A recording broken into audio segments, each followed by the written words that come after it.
Today, we are going to discuss what I have called as the non-official India Development Goals. And they are non-official in the sense that no government of any type has been involved in making those goals. So let me share my screen and let me show you the goals briefly, and then we can discuss them. So why do we have these India Development Goals 2047?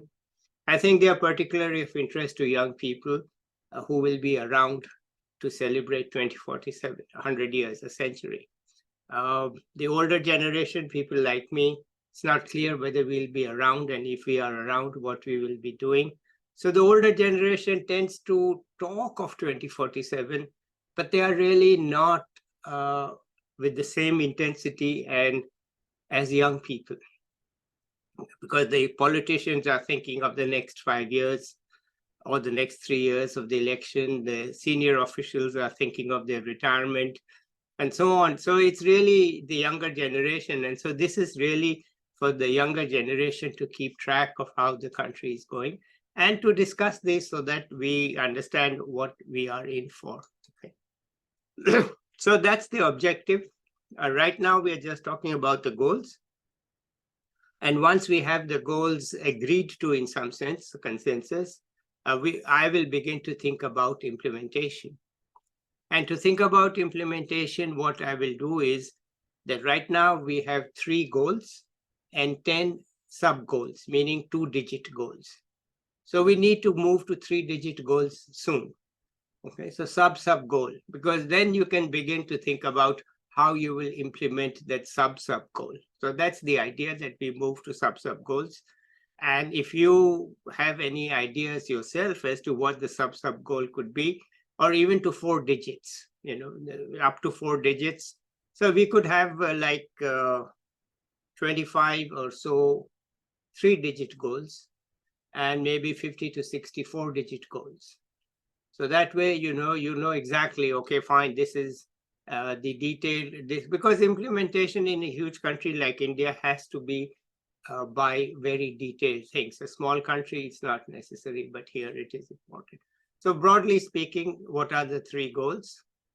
First one is very simple: make all Indians reasonably well off. So right away, you have to define what you mean by reasonably well off. Okay, so it's not something that's agreed to. It's subjective, and we need a lot of discussion and analysis about what it means, some consensus, some difference of opinions, and so on. So this is a task for us, young people especially, and for economists and others, then what exactly are we aiming for? What exactly are we looking for? And then you can see the sub-goals there. The second goal, I think, is quite unusual in the Indian context. People don't talk about this. We only talk about GDP per capita, and such things. We don't really focus on this. We talk about corruption, etc., but there's no framework. So this is my attempt to put a second goal, which is to improve the quality of life for all. Okay, because we don't. So quality of life is very important in India, because right now, with such a large population, we have to have some way of making sure that people are comfortable where they are. Of course, it depends on many factors, but for the government, what we need is the 4 words that I've defined there: effective, efficient, responsive, and accountable governance.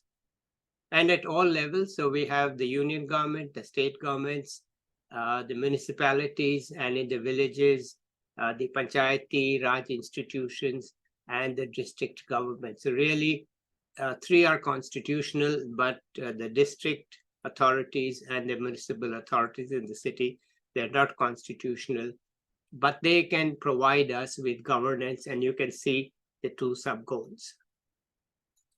So the last goal is not domestic, it's international: become a leading worldwide economic power.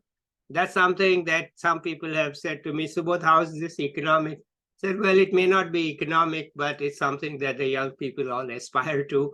And that's where the focus is, the young people. So we have those sub goals there. And the main point is that we need to be competitive with China and be a regional leader. So these are the three. How do we do it all? That's what implementation will be. So these are the goals. And let me stop sharing my screen and let's move to a discussion. If I can find my clicker to stop sharing the screen, that'll help. But okay, stop share. All right, here we go. All right, let's go. I forget whom I listed as first, but whoever is here, let's go. Okay, so I'll go first as far the order was given. So, Yeah. first of all, thank you so much, sir, for having me for this conversation. It's truly an honor for me to have the chance to express my views. I feel the agenda regarding non-official developmental goals is very pertinent, especially in a country where, like India, where you have the sustainable development goals sort of imposed by developed nations, but you don't have a sense of vision as to where you want to go. And a lot of what the non-official goals are trying to accomplish is more around the lines of qualitative metrics, which are very hard to define, like well-being, etc. So I think we need to have a sense of vision towards it. I've gone through the non-official development goals, and I want to be specific about one such goal that I found to be very extremely pressing as well as relevant to today's theme, which is 1.5. I want to talk about how India can progress from a linear economy to a circular economy in the next 2 decades. I feel, especially with regards to plastic, single-use plastic. So the plastic industry in So, India is, Sarthak, just to stop you to say 1.5 is about pollution. yeah. Okay. So pollution, environmental sustainability, that's the broad theme that I was trying to figure. Yeah. So a lot of how circular economy can be linear economy can be transformed into circular economy will also keep the pollution levels in check because plastic is a big contributor to pollution. And a lot about circular economy is about eliminating plastic usage. So that is why I was referring to 1.5 as one key goal that I would indirectly address. So the plastic industry in the world stands at about $609 billion and is projected to grow at a CAGR of 4% until 2030. So this is a big space that we're talking about. And in India, it's a big industry, but with challenges including inadequate recycling infrastructure, single-use plastic, and inadequate waste management. I think there have been a lot of challenges, but I don't want to look at the challenges aspect of it too much. I think these challenges represent opportunities for India to improve, innovate, and really get the transformation as far as the circular economy adoption is concerned. I think a lot can be done while capitalizing upon these opportunities, and this can steer India's overall economy on a more sustainable path, demanding collaborative action as well as innovation across sectors. And I just want to bring the supply chain aspect into it as well because the biggest challenge when we talk about something like plastic or circular economy is raw material sourcing, and we're often reliant on fossil fuels. So the shift from sustainable feedstocks from bioplastics is the key, and that is when improving Hmm. logistics and distribution networks becomes very crucial. And that is why I think a PPP model, which encompasses both private sector participation and public sector Hmm. leading, is crucial to achieving this goal. So I can go at length about this, but I would like to conclude it for now, and then be open for any further discussion on this going forward. Yeah, good. See, what you're already doing is saying under 1.5 there is a sub goal, right? And Definitely. that's what we are heading towards. That look, these are broad, and now we need to further nuance them and get sub goals, maybe 3 digit, maybe 4 digit, so that we have a framework to keep everything in mind, so that we don't just say, look, a circular economy and we don't look at other things, or we look at something else and we don't look at this. So there's a framework to keep everything, and it's cascading, starting from a high level down to more and more, and then hopefully to how to get it, what are the key, who's responsible for doing it, and what are the key incentives or policy changes, then we can discuss. So this is just the way I'm thinking. And thank you, Sarthak. That's good. Let's go to the next person. Hello, everyone. I am Mansift, the final year Masters in Economics student at Delhi Technological University. And thank you, sir, for inviting me to this wonderful discussion. As far as the first goal is concerned, when we talk about opportunities for all, it reminds me of the February 2021, when the Ukraine-Russia war just began, and the major concern for Indian government was to evacuate Indian students from Ukraine. So the majority of students in Ukraine were into the medical sciences. So the reason why thousands of Indian students go abroad for MBBS degree is basically the shortage of seats in India, coupled with the relatively affordable fees in Ukraine, Philippines, Georgia, and other such countries relative to the private colleges within India. And according to the Ministry of Health, there were around 88,000 undergraduate medical seats in Indian colleges as of December 2021. And in that year, around 15 lakh candidates appeared for the NEET UG exam, the National Eligibility Cum Entrance exam at the undergraduate level for medical education in India. The surprising thing is that in that very year, around 8.7 lakh students cleared that exam. This means the number of undergraduate seats available, that was 88,000, can only accommodate around 10% of the total qualifying students, which is something really depressing.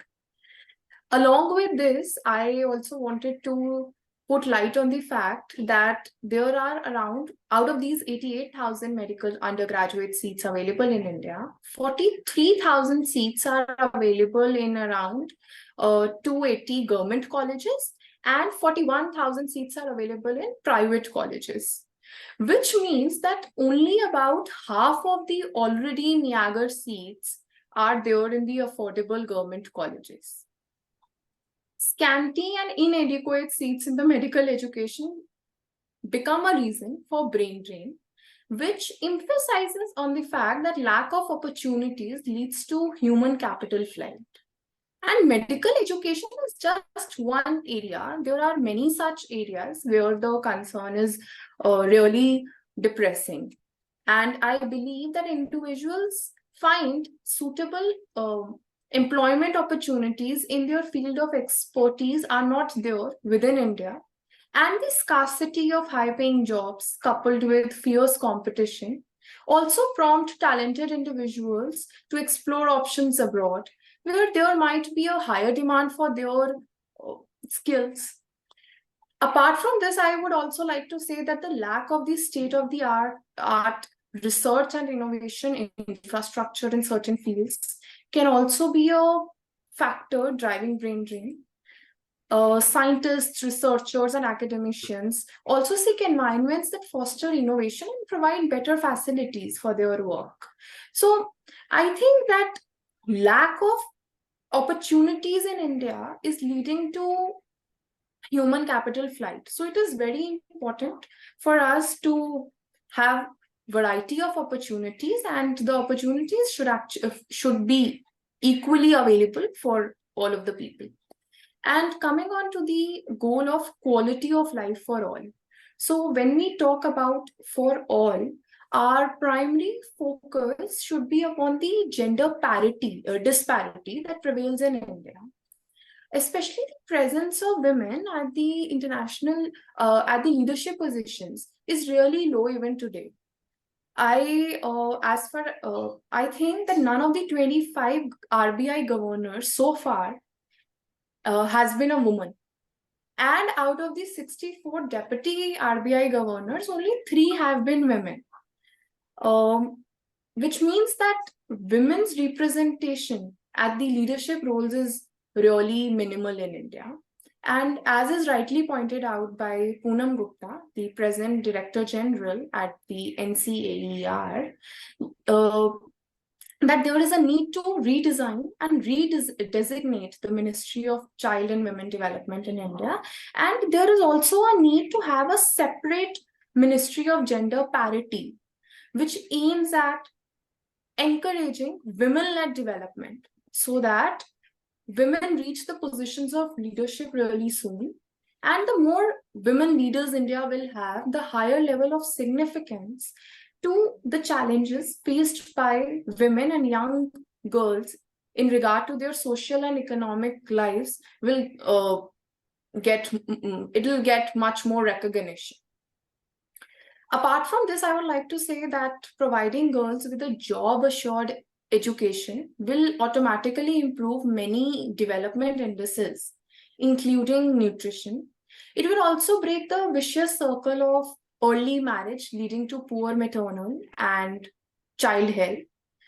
And when we talk about job-assured education, I think vocational training should be given great importance, because when women and especially girls possess a specialized skill, they are in a better position to make economic gains out of it by imparting the practical knowledge to others and providing these services related to that specialized skill. This will make young girls much more confident, leaving behind their status of being the unpaid care workers to working for the society, being self-reliant, financially independent, and contributing to the national product as well.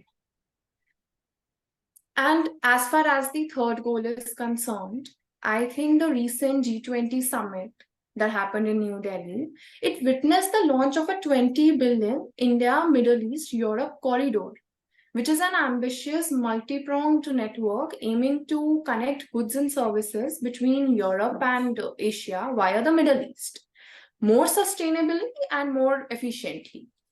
G20 countries involved in this initiative will have many follow-up meetings to develop an action plan with defined timetables for implementation.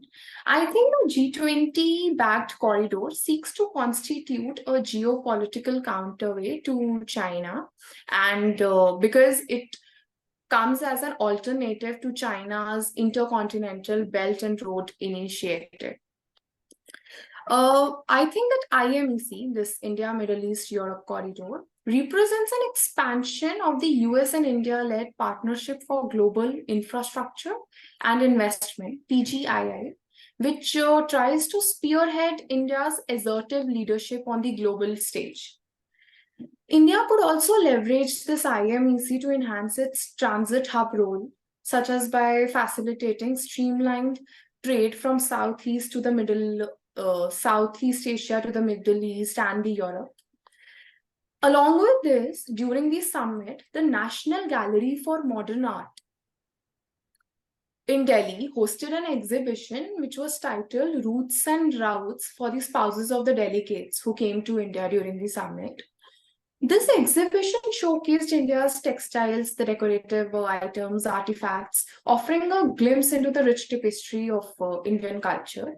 This made India put forward its rich tradition, craftsmanship, and cultural diversity onto the global space. So I believe that such initiatives prove that India is on the right track to become the leading world superpower.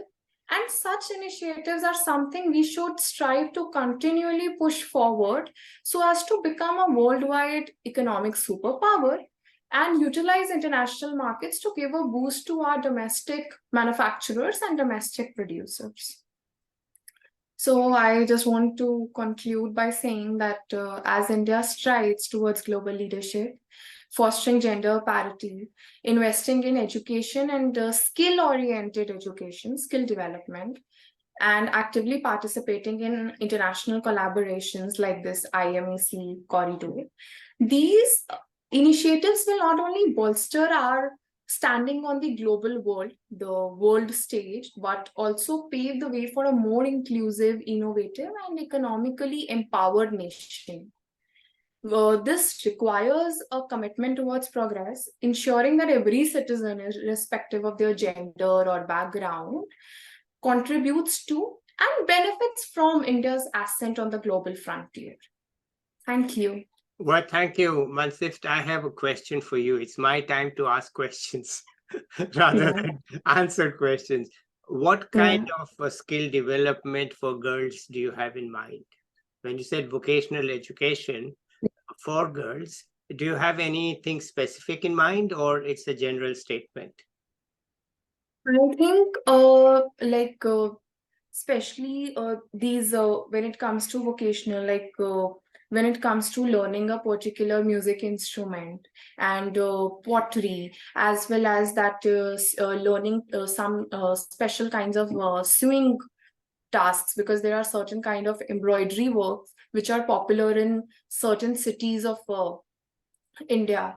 So learning those embroidery work under the framework of not just schools but these other skill oriented centers, this will provide women these certifications also. Now with those certifications they can actually work and make a living out of it.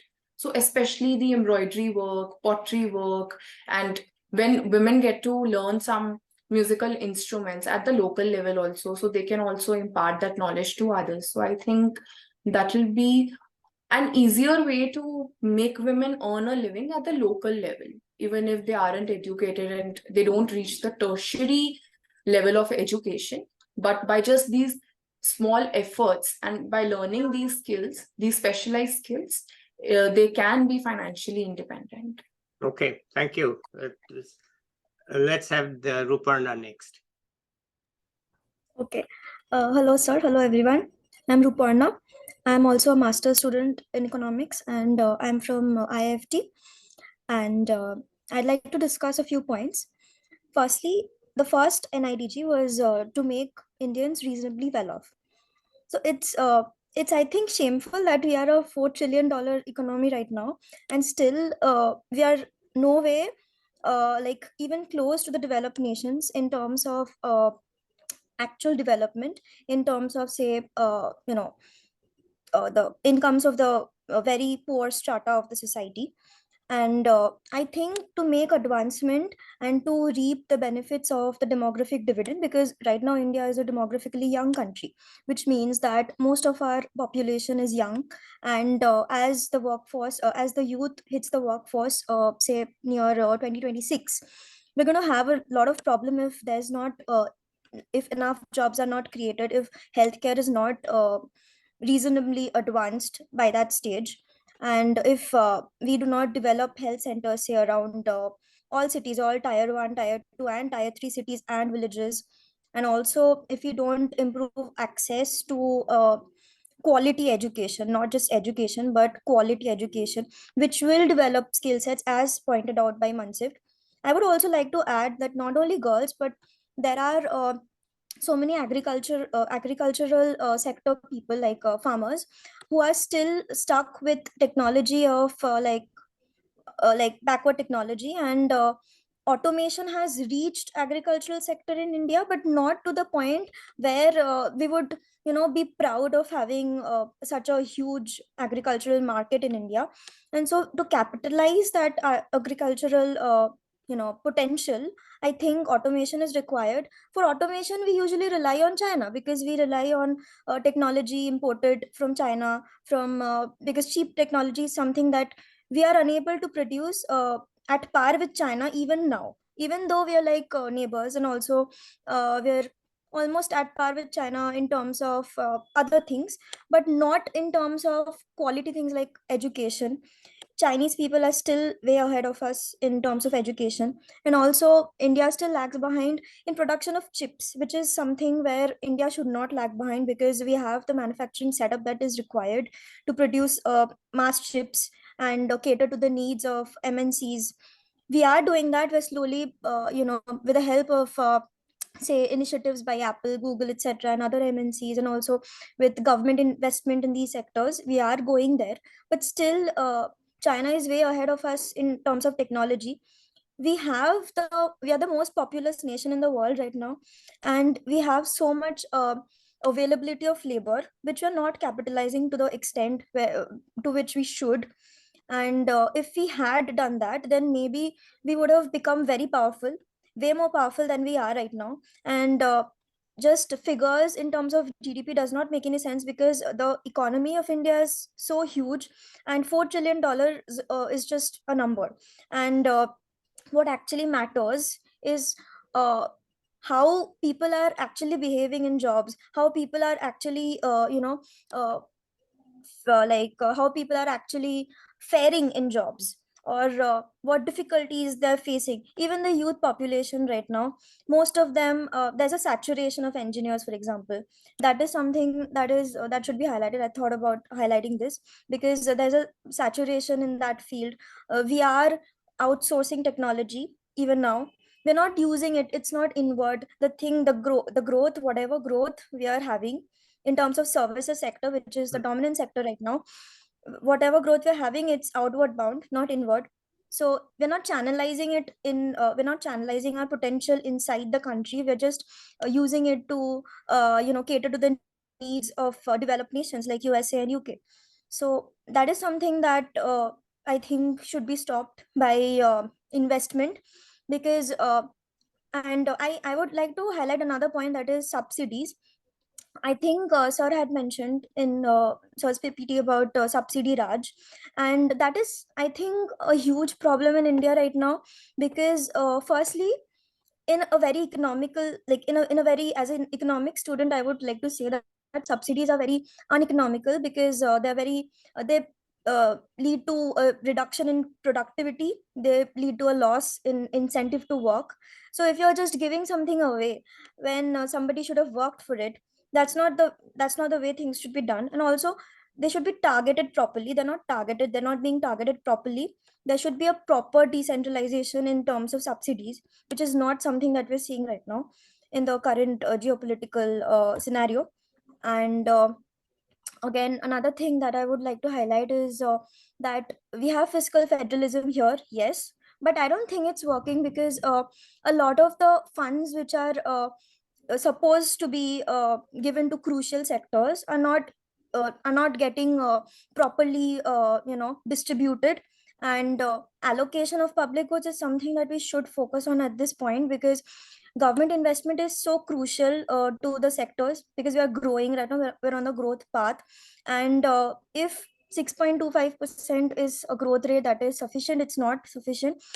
Even if it were to be sufficient, even then we should have a lot of resources devoted to sectors which are sectors like MSMEs, which I think requires a lot of attention. And so there are two ways to generate employment. They can be through large like industrialization, and through large industries, by mass say by high paying jobs. And but these sectors, they have a lot of productivity and they employ lesser people. And I think this was also mentioned by Sir in the PPT. And the second way is through SMEs or MSMEs. And in this way, a lot of people get employed through small jobs, and through a specialized skill set. But the people who get employed, they are not content with their salaries, so they try to shift to a more generic field, and where they suffer or turn out to be unemployed.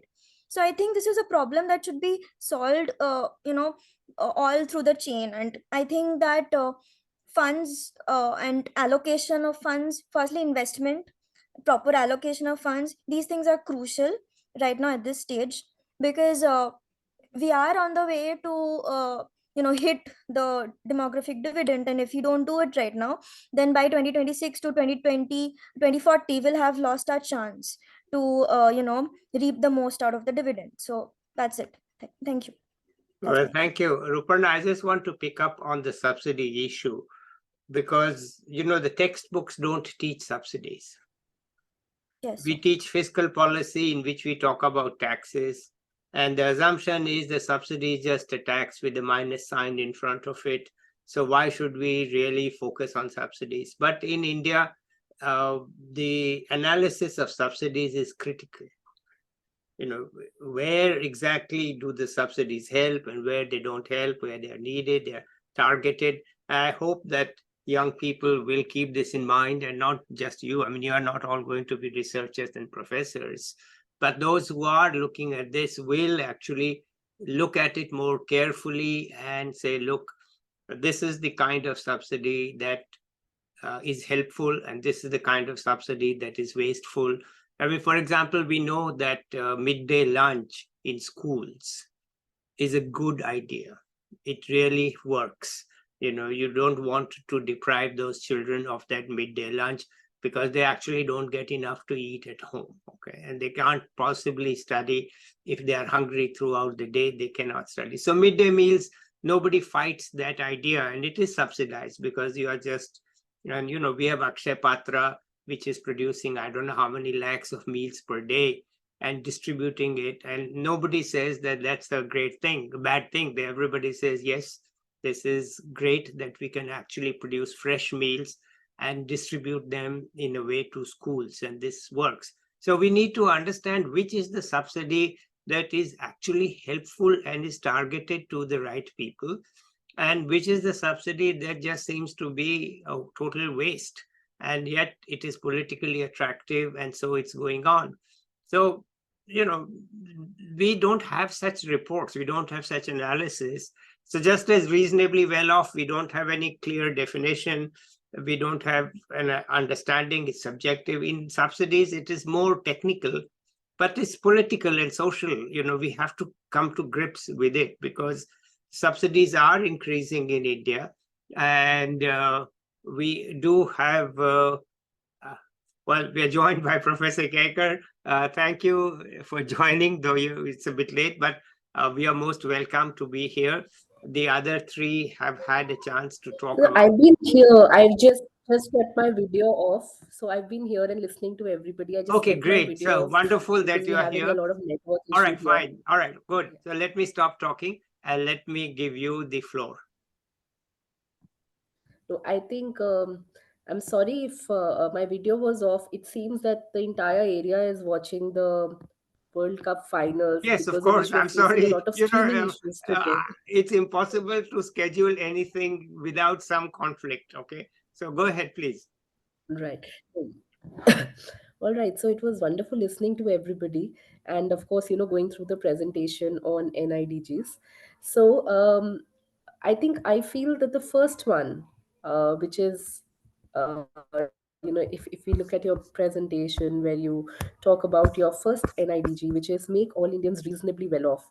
I think that's really an all encompassing NIDG, because if you're able to do that, we kind of take care of most of the other things. And I feel that the second one is actually a way to achieve the first one. So when you say that make all Indians well off, good governance and good public services, utilities are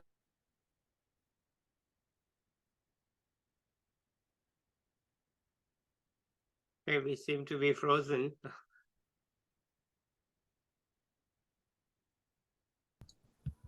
So we are back from the internet glitch. Please continue, Prof.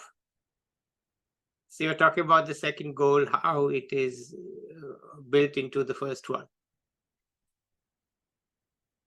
Let's go ahead. okay. Yes, so I think to improve the well-being, of course, we need a lot of things: education, health, then employment opportunities. So we need to encourage entrepreneurship and create a favorable environment for businesses to thrive. Um, and as we had discussed in one of the previous Vidpeds, payment of fair wages, because Yes. it's a virtuous cycle.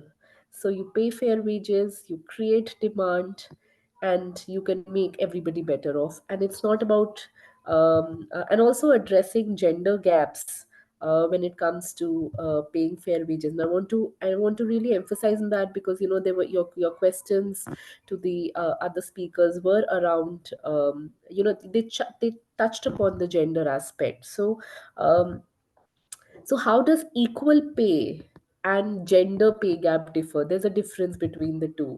So equal pay for equal work is about women and men being paid equally for the same work done, which is a legal requirement in most countries. But gender pay gap is different, and it is about what men and women earn overall, and not just restricted to when they do the same or similar type of work. So this can be because of various reasons. So for instance, paid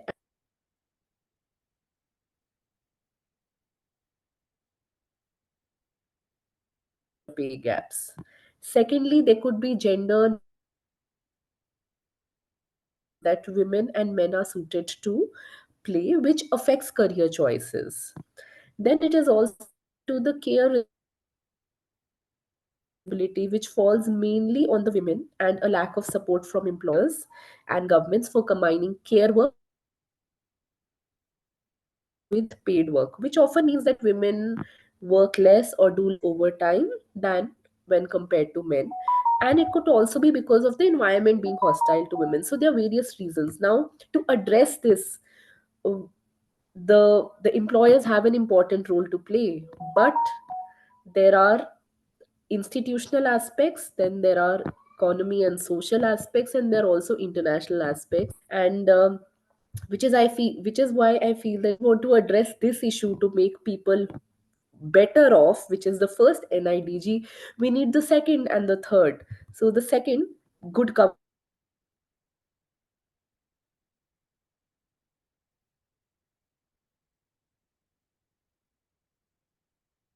which is the Please please go ahead. then the third one, where we want to improve the position of India in the world landscape, where we talk about, I think that the market, the kind of market and the supply chain dynamics in which we can put our country, has an important outcome in terms of how the workers in the supply chains are going to be treated. So the second and the third NIDs, therefore, feeds into this aspect of making everybody well off. So the first one was education, second one was healthcare, third one was employment opportunities, including addressing gender issues in employment. Then, of course, we have social welfare programs. Another important aspect is financial inclusion, that how to promote financial literacy and inclusion so that one can empower individuals economically. Environmental sustainability is again, it's no more a buzzword. In everything that we do, it is something that needs to be taken care of.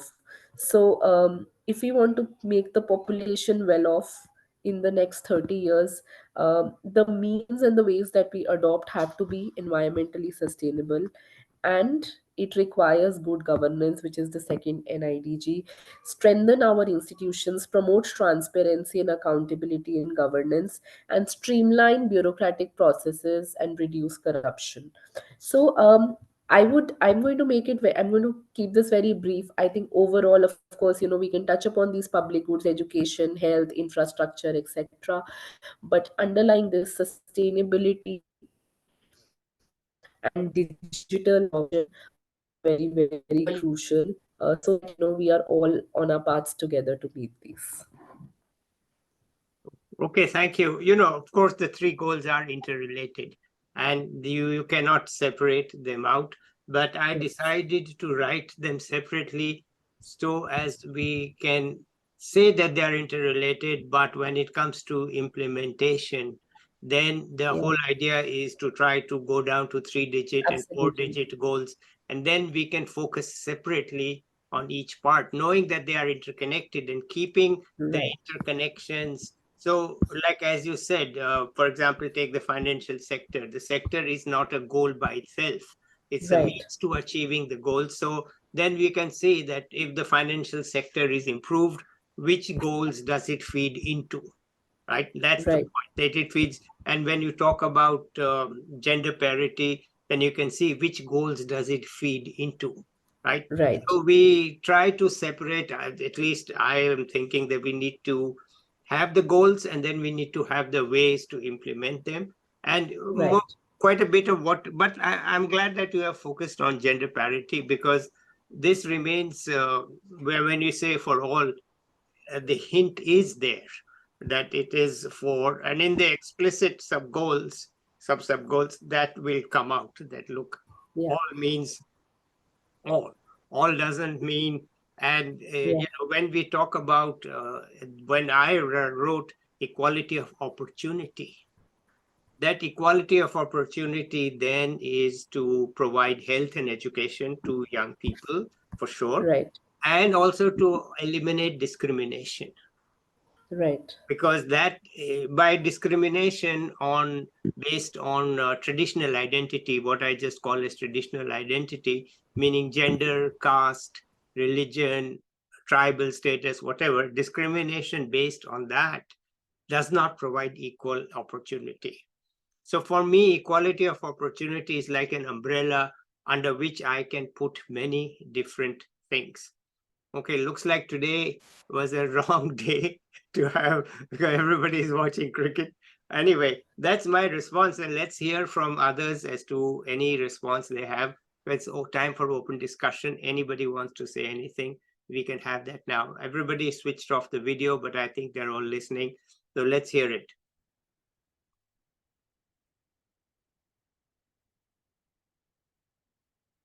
Okay, from my perspective, it would be very helpful if we can get from each speaker the sub goals. Like I have 2-digit goals, a third digit. Okay, so what would it take to be 1.1? Then what is 1.1.1 in your mind? Something like that, or some of the other goals, equality of opportunity. What would be the sub goals based on that? Because then we can begin to think about. I already have many thoughts about implementation. It's not like I don't have. I have many thoughts, but I just am trying to not speak them yet because I want to first focus on getting the goals.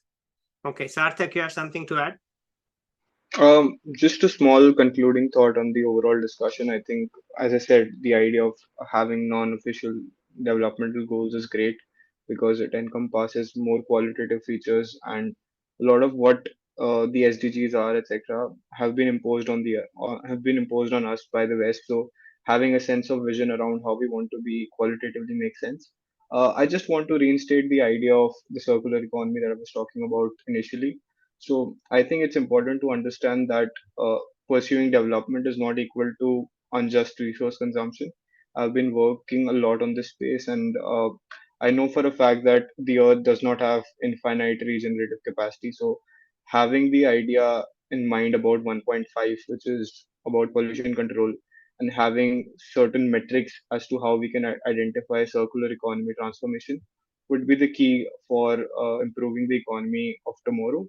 And on this, I think some sense around multi-stakeholder approach, transparency, and more than anything, a participatory decision-making process within all stakeholders. So not a rules-based regime where the government is imposing something, but a more participative process where all stakeholders are actively engaging towards helping the economy move more from a linear to a circular way would be key. So that would be my concluding thought.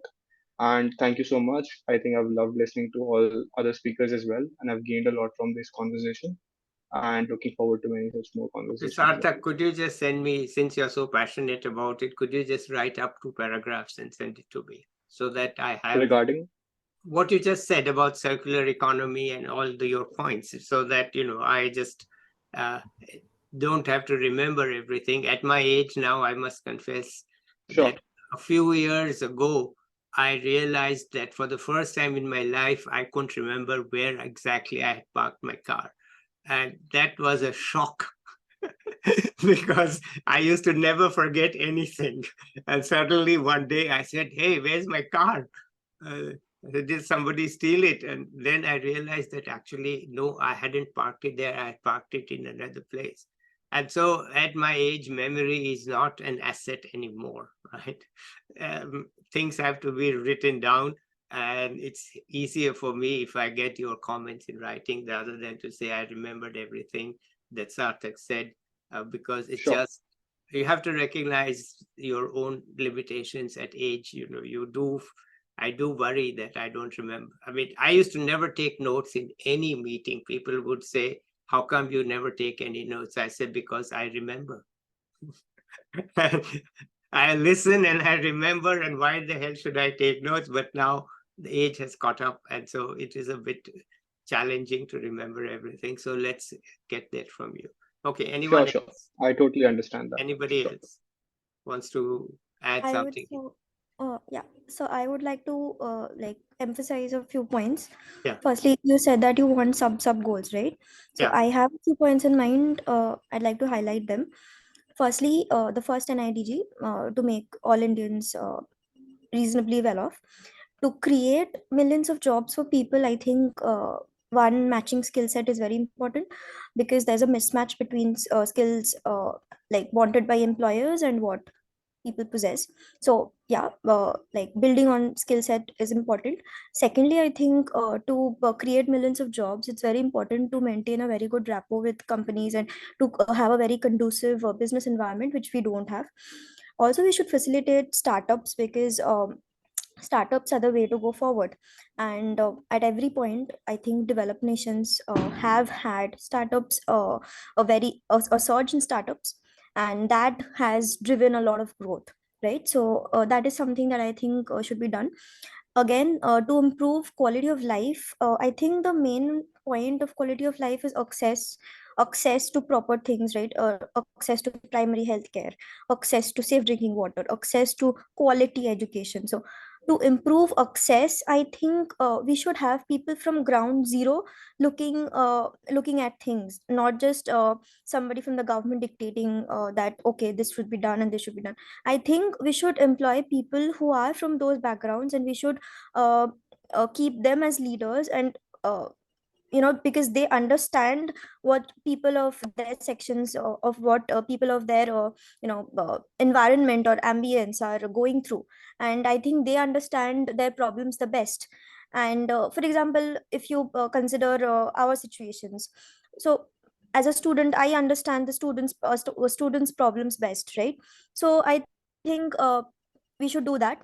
And the third thing, that is becoming a worldwide economic power.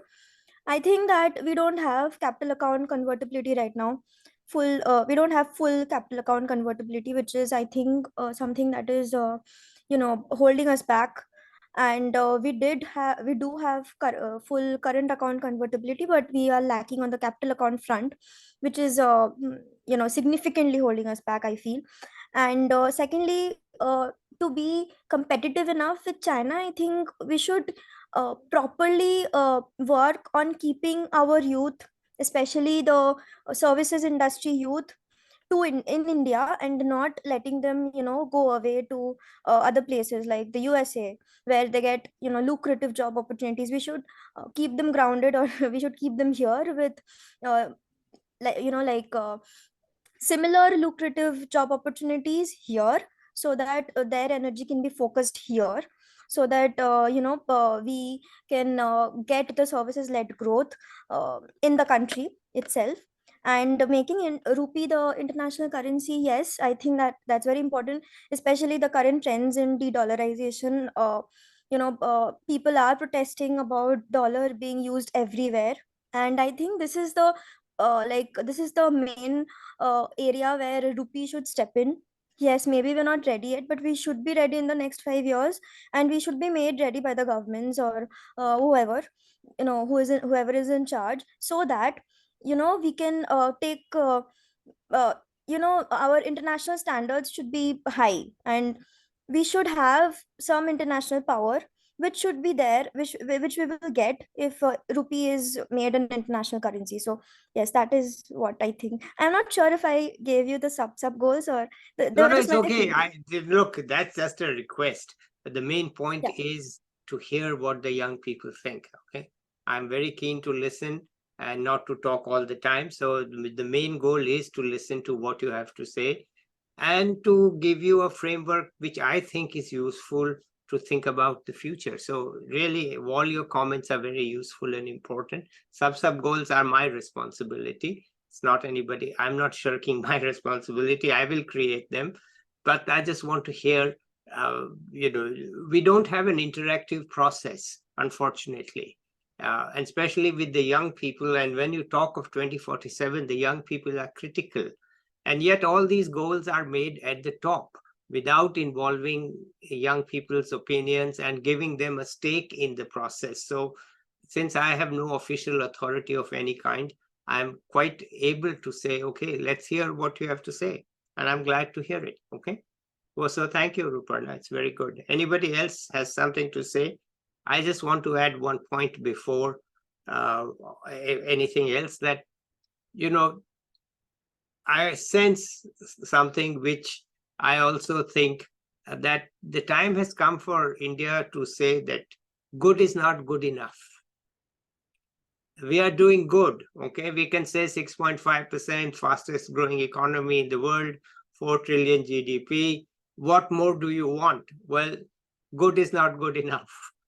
That's my mantra these days. Good is not good enough. We need to aim for excellence because, as you have rightly pointed out, there are so many issues of jobs, gender parity, uh, people are deprived of fair wages, not just gender parity in the rural areas, as Professor Kaicker has demonstrated.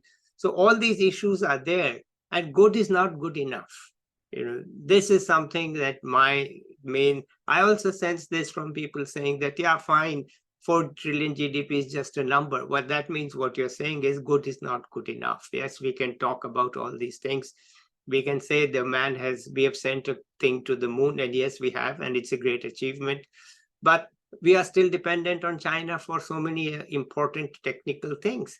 So good is not good enough is my mantra these days to young people. Please aim for excellence. Please demand excellence, not good. Good is not good enough. That's what I want to say before. Okay, so Professor, you have something to say? So, in continuation to what you're saying, I want to put it in a different way, which is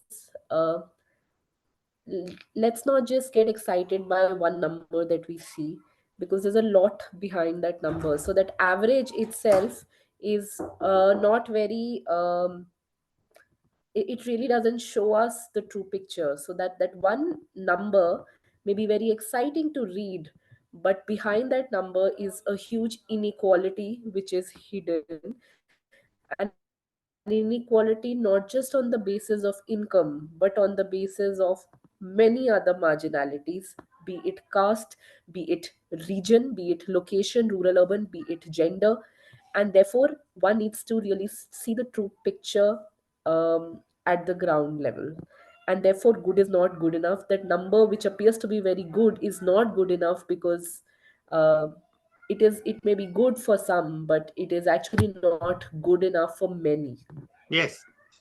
Exactly. So yeah, we should be happy with that number. It's I've grown up at a time when such a number was not imaginable, right? When we were your age, it was number was not even imaginable.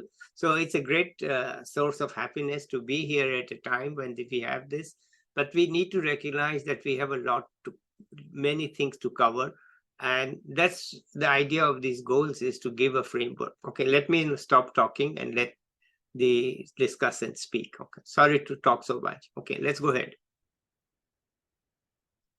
So I think we have covered quite a bit today, and I thank you all. If somebody else has something to say, then this is the time to say it. Otherwise, I can ask Professor Kaicker to sum up. I can also ask her. I've seen a recent paper written by you and Raghav, and would you be willing to present that? Okay. The recent paper on socializing expenditures, right? Uh, it was an op-ed. Were you in an op-ed with him, with Raghav Geha? No, so that's my other collaborator, Ashi Gupta. Okay, yeah, Ashi wrote that one, but you are in another paper that you wrote with him, and he's saying, okay, I'm too old to present, but maybe Yes, you can. Anyway, that's a separate issue. yes, no, certainly we can. Let's give a Yes, chance to the other young speakers to see if they have any yeah, last words, and then you can sum up, and I'll keep quiet. yeah. So, anybody else wants to jump in at this time, or you are done? Okay, we are done. So, Professor Kaicker, it's your turn to sum up. I think we've kind of already summed it up, because all of us are really on the same page that yes, these non-official development goals are important, and the ways and means to achieve this is a very multifaceted way of looking at things: economics, social, political, cultural, and the of course, the youth has an important role to play, the employers have an important role to play, the governments have an important role to play, the state. And I think we need to kind of improve our position in the international landscape, um, have better terms, be in better economic terms with other countries, be in better economic terms when we are dealing with supply chain partners, improve services on the ground, improve access to public services, infrastructure, focus on education, health for all means all, and employment opportunities for all.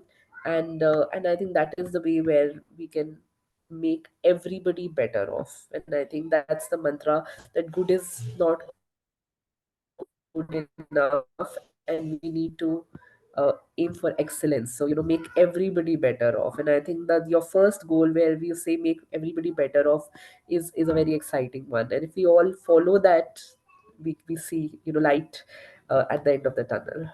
Okay, thank you all. I am very happy to be part of this experiment, to listen to younger people. And it really keeps you alert to, if you just listen to your peers, that's one thing.